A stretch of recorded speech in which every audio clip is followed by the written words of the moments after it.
Bonjour à tous mes chers amis, on se retrouve pour une nouvelle vidéo Breaking News, la vidéo de la semaine, donc je fais une vidéo par semaine, vous commencez à le savoir un petit peu. J'espère que comparé à la dernière vidéo Breaking News, il y aura un peu plus de news que le foot, parce que bon moi le foot je vous ai dit je commande pas, le foot c'est pas trop mon truc, mais c'est parti, on y va pour les Breaking News de la semaine et je pense que ça risque d'être un peu chargé avec tout ce qui se passe. Alors nous avons en premier lieu la première news, c'est pourquoi la grogne monte dans les établissements scolaires vis-à-vis du coronavirus. Les enseignants sont inquiets d'une potentielle troisième vague du variant britannique qui toucherait davantage les enfants.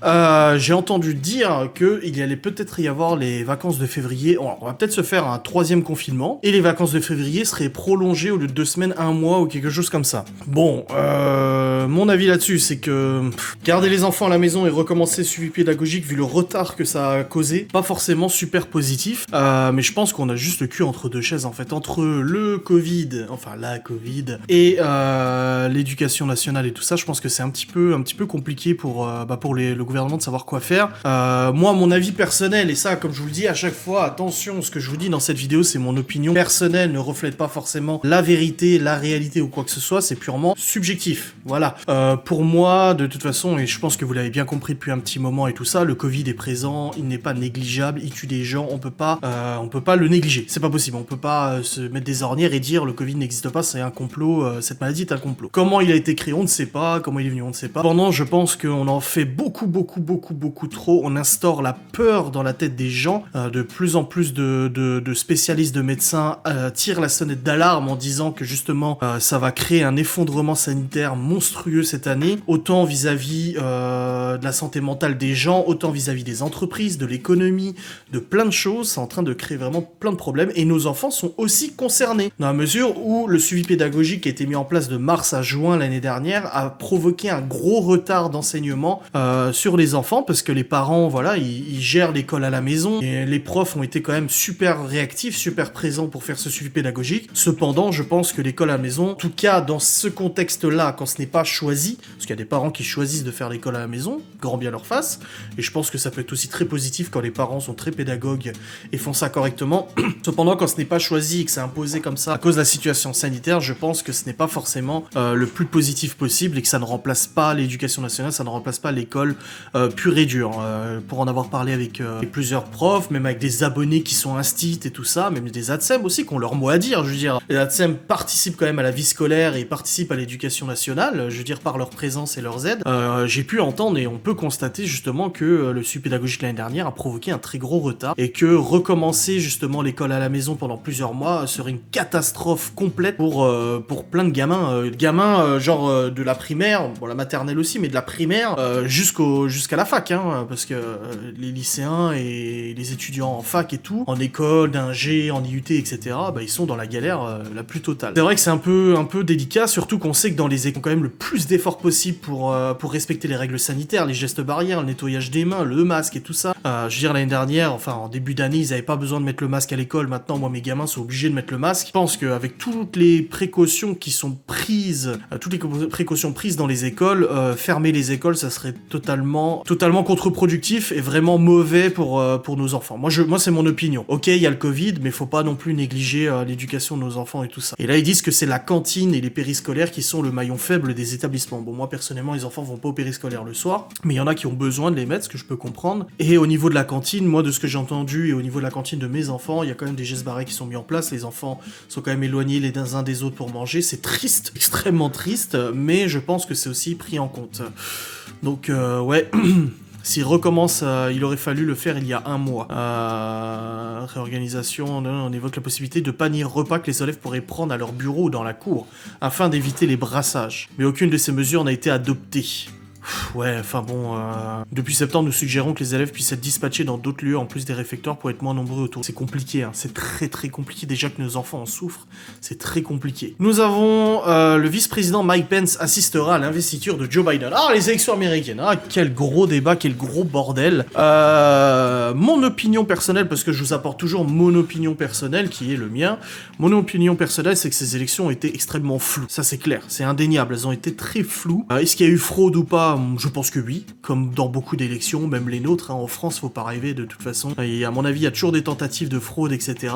Je pense qu'il y a eu des fraudes, mais des deux côtés. Je pense que Trump n'a pas envie de partir. Malheureusement, je veux dire, la démocratie généralisée, j'ai envie de dire, je parle pas des fraudes ou quoi que ce soit. De toute façon, Trump va pas avoir le choix de partir. Il s'est passé ce qui s'est passé au Capitole il y a quelques jours, où des gens ont investi le Capitole pour foutre le bordel et tout ça. On a quand même pas mal poussé à ce que ça se passe. Je veux dire, même si après il a appelé au calme, il a quand même mis le feu aux poudres, il faut le reconnaître. Moi, comme j'ai toujours dit, je suis pas anti-Trump, mon Dieu, il a fait que de la merde ou quoi que ce soit. Moi déjà, je suis pas américain, je ne peux pas juger de ses actions aux États-Unis vu que je n'y vis pas. Pour avoir parlé avec pas mal de gens là-bas, pas mal de personnes qui habitent aux États-Unis, j'ai remarqué une grosse disparité. Il y a des gens qui étaient vachement pour, il y a des gens qui étaient contre, il y a des gens qui étaient mitigés et tout ça. Même dans toutes les catégories socio-professionnelles, même dans toutes les catégories, comme on peut dire, sans être traité de raciste, dans la catégorie d'immigration, tu vois, j'ai parlé à des hispaniques immigrés, j'ai parlé à des afro-américains et tout ça, et vraiment, j'ai vu des afro-américains ou des hispaniques qui étaient pour Trump, vraiment, et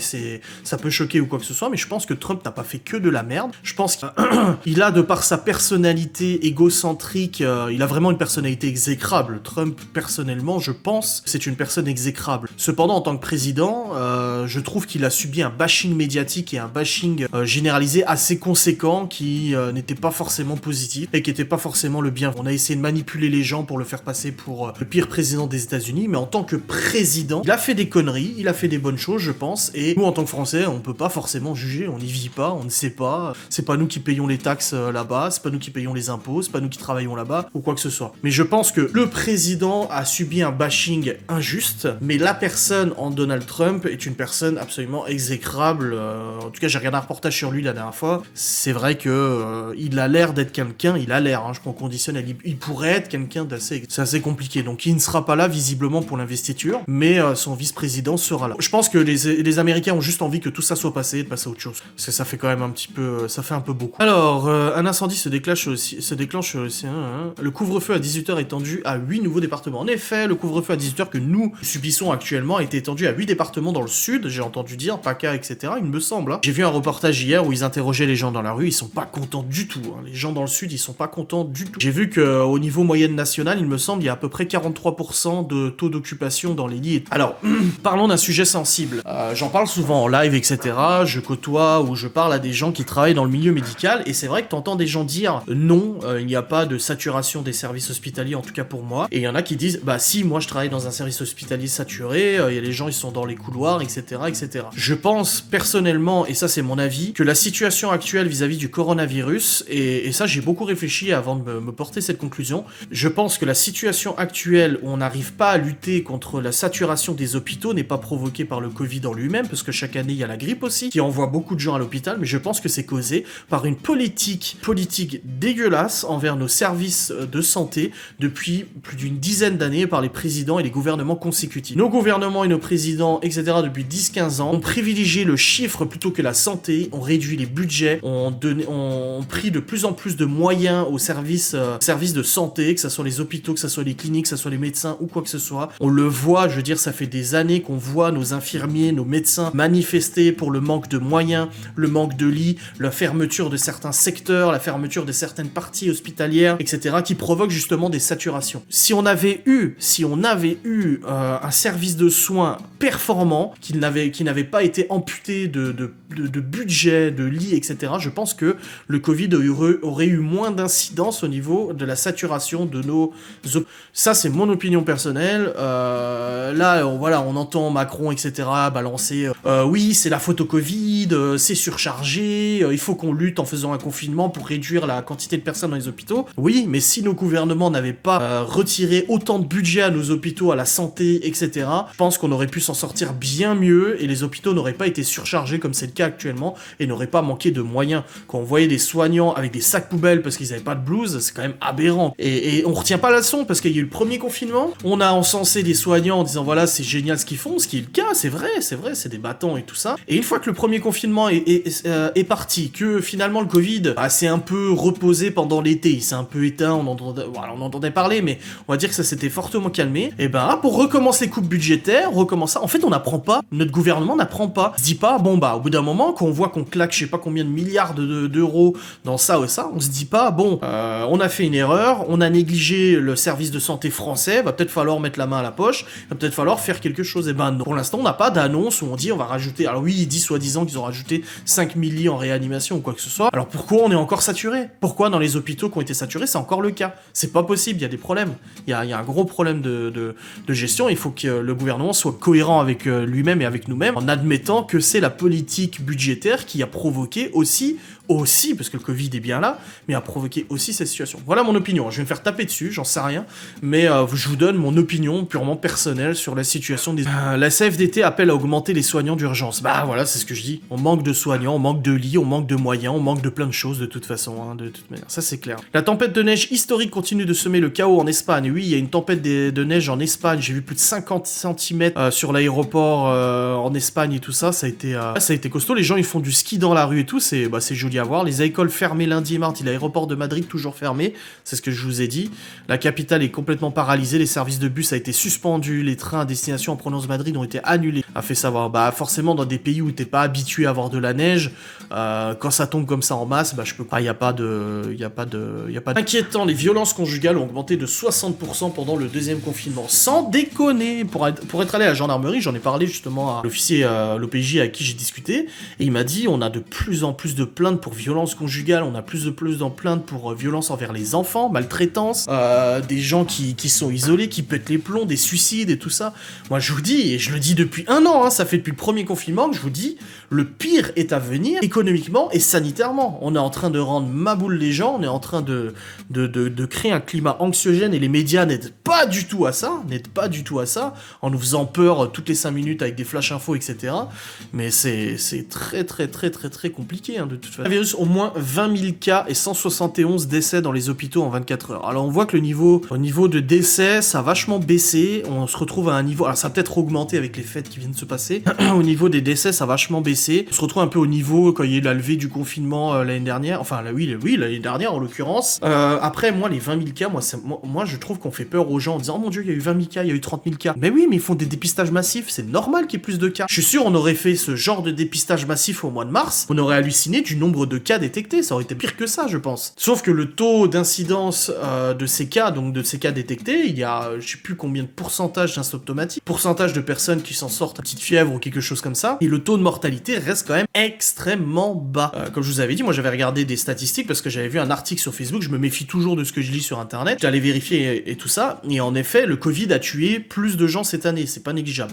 Quand j'avais regardé les statistiques, c'était marqué, c'était les chiffres de l'INSEE et tout ça, hein, c'était marqué qu'il y avait eu 18 000 morts en plus cette année, les chiffres de l'année dernière, sachant que la grippe avait fait 20 000 morts l'année dernière, tu vois, un truc comme ça. Je veux pas vous diffuser des fausses informations, mais en gros, le taux de mortalité du Covid cette année est totalement équivalent au taux de mortalité de la grippe depuis 10 ans. Le taux de mortalité n'est pas plus élevé, mais en effet, c'est un virus qui se rajoute à la grippe, à la gastro, etc. Moi, moi mon problème, c'est que dès qu'on commence à douter des choses, on nous dit qu'on complotiste. Non, je me renseigne juste un petit peu, c'est pas compliqué. Oui, le Covid y tue, mais le taux de mortalité reste quand même extrêmement faible. Il reste extrêmement faible. Il reste du même ordre que la grippe il y a plusieurs années, quoi, depuis plusieurs années. Dernière news qu'on va aborder, le placement de produits sur YouTube et Instagram a-t-il évolué? Ça m'intéresse, ça me concerne. Faire de la publicité en douce sur Internet, ce n'est plus aussi simple. Oui, oui, c'est sûr. C'est un sujet qui plane constamment au-dessus de l'impitoyable monde des réseaux sociaux. Les pratiques concernant les placements de produits ont été récemment mises en lumière par le lissage gay autour de Marlène Schiappa, accusée d'avoir vanté les mérites d'un lissage brésilien sur son compte Instagram. Oui, ça fait un tollé pas possible. Je vous recommande d'aller voir sur YouTube. Il y a pas mal de youtubeurs qui ont traité ce sujet justement de Marlène Schiappa et tout ça, et ce placement de produits, etc. Rassurez-vous, si vous décidez de vous afficher avec un Kinder Bueno entre les mains, ou si vous conseillez à vos amis de tester de nouveaux shampoings